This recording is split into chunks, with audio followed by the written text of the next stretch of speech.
We begin tonight discussing the new texting bill that is being introduced into the Texas House called the Alex Brown Memorial Act.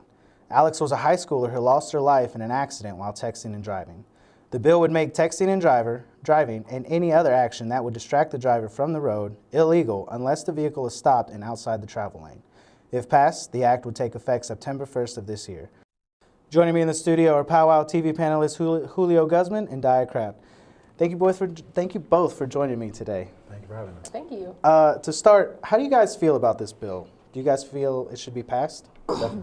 I think that the fact that a young lady died is more than enough proof that it should have been passed. I think it should have been passed a long time ago. In 2011, when it got vetoed, I think that it should have been done by then already, because at that time in those years, there was already over 3,000 people that were dying in text-related car crashes. So, it's proof that it should have been done a long time ago.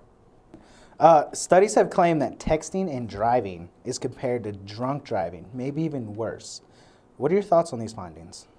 I can't agree with that because of the fact that whenever you are driving drunk, you're under the influence of something other than yourself. And so texting is more of a distraction. I think that because of that, you can't really compare the two, but it's still the same, so the result is the same. Death is still death, so yeah. It's still a shame. Even if made illegal, do you think people are still going to text and drive? Of course. I mean, most of the kids that are in texting-related car crashes are between 18 and 25. So most of them, are still young, and they're going to want to do, what it is that they want to do. So I think they're still going to do it. But I feel like this is the first step. Just give it time. It's going to, at some point, it'll be enforced as it needs to be enforced. We begin the show talking about guns on campus. The Texas State House and Senate are debating a bill called the Campus Personal Protection Act.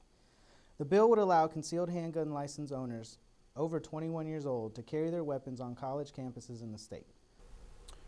I think that it's a debatable issue. It's difficult to really speak on because of the fact that when it comes to gun rights, I think because of the fact that we live in a democracy, it should be allowed to be done, but for the safety of students or for the protection, I don't think it's the brightest idea to do. Why do you think it's not the brightest idea? Requirements to carry a gun, in Texas at least, is you have to be 21 years old, not chemically dependent, and you have to not have any federal background. But those aren't the only things that, can define someone that is sane enough to be able to carry a gun or even protect a body of students. People that protect a body of students are people that are trained to do so.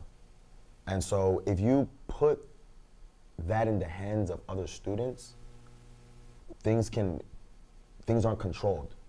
And so it's, And do you think it's necessary for people to have guns on campus? yeah, it's a difficult thing to, because you have an environment where most kids are like 19, 20 to about 23, 24. And if they're not maturely capable of being able to handle their emotions, especially in environments like this where it's drinking, it's partying, it's doing stuff like that, something gets out of hand.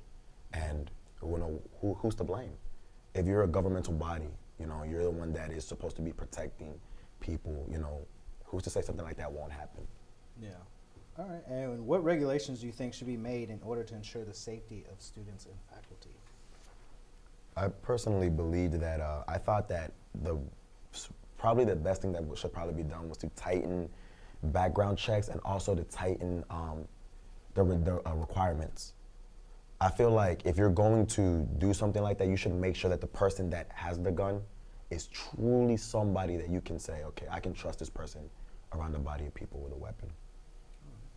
Welcome back to TJC Today. This segment we'll be talking about the attack on Charlie Hebdo. What do you think about them publishing material that offends religion?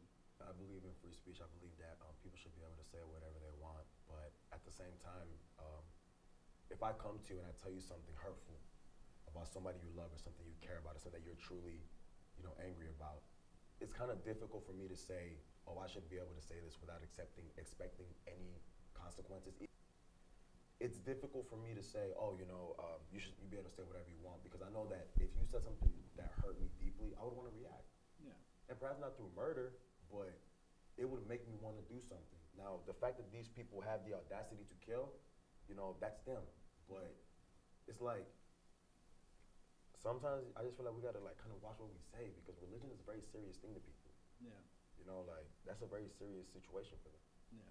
All right. And what do you think should have been done about these attacks? Justice should be served, and of course, condolences to the families that lost, you know, fathers, mothers, brothers, and sisters. Man, that's sad. Yeah, definitely. Yeah.